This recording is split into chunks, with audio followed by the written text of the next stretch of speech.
Et plus on avance, et plus nos points communs se voient et sont absolument évidents. Alors là, je suis obligé de sortir un peu du bois parce que je suis pressé par tout un tas d'internautes et de lecteurs qui ont remarqué des coïncidences plus que troublantes entre donc mon roman paru en anti-édition au début de l'année, qui s'appelle L'homme qui arrêta d'écrire, et celui de Michel qui est paru récemment, La carte et le territoire, chez Flammarion, dans le système tout à fait traditionnel et classique du capitalisme des lettres.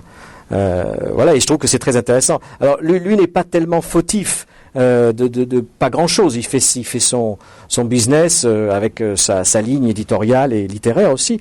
Mais ce qui est grave, c'est la façon dont le milieu littéraire l'a choisi à mon détriment, d'une façon tellement aveuglante, qui va finir par se retourner contre lui et à son désavantage. Et ça, c'est dommage.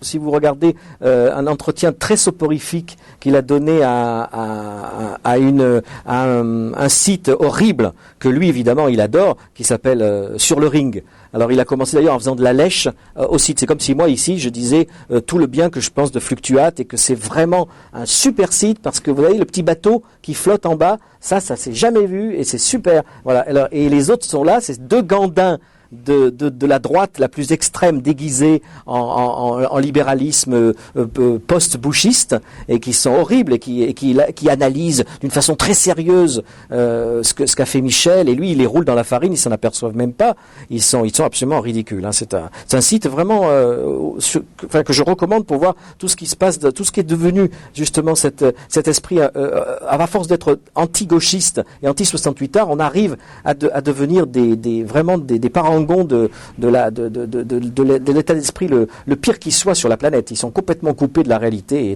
alors je parle même pas des problèmes géopolitiques, etc. Et c'est même pas des sarkozystes, vous voyez, c'est des gens de droite qui ne sont même pas sarkozystes et qui en fait le sont en cachette, voilà. Et ils mêlent ça avec une espèce de littérature et une culture qui est vraiment assez abjecte. Bref, et dans cet entretien, donc, il glisse quand même qu'il m'a lu, au moins en ce qui concerne le portrait que je fais de lui. Les portraits, parce que j'ai parlé de lui bien souvent dans plusieurs textes. Voilà. Et il trouve ça pathétique.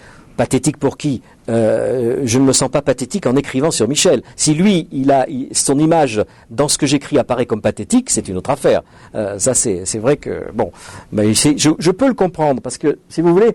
Il est obligé d'avoir mal réagi à cette lettre ouverte que je lui ai faite avec mon 27e livre, parce qu'il y avait des choses très vraies sur sa personnalité, sur son mode de fonctionnement littéraire aussi. Et je pense que ça a dû le blesser. Je me suis pas rendu compte que je l'avais blessé à ce point-là, parce que la réponse s'est fait attendre, et la réponse elle est dans la carte et le territoire. Dans ce livre-là, vous avez vu qu'il est assassiné.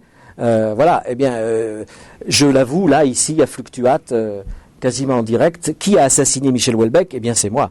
Voilà, c'est moi qui l'ai assassiné. C'est pas un des personnages de son roman. Et donc, je l'ai assassiné dans ce livre, qui est le 27e livre, en le décrivant tel que moi, il m'a apparu. Et je pense que le portrait est assez juste, puisqu'il a satisfait beaucoup de lecteurs.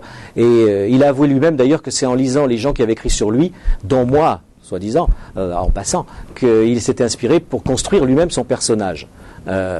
Donc cet assassinat, il a voulu faire encore plus fort que l'assassinat littéraire que j'avais effectué dans ma lettre ouverte à lui adressée.